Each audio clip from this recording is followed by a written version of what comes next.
শাকিল মোল্লা এবং সদস্য সচিব আমিনুর রহমান শান্ত তোমাদের দৃষ্টি আকর্ষণ করছি, তোমরা সবাইকে সুস্থিতিভাবে বসিয়ে দিবে। শাকিল মোল্লা এবং শান্ত তোমাদের দৃষ্টি আকর্ষণ করছি, সবাইকে বসিয়ে দিবে।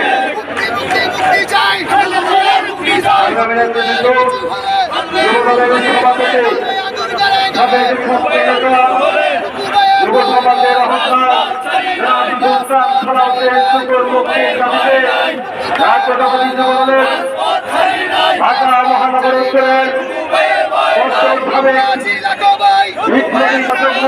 পাঠানের নেতৃত্বে একটি বিশাল মিছিল এসেছে।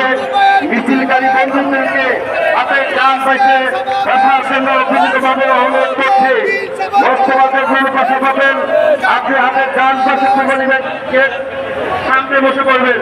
সকলকে ধন্যবাদ।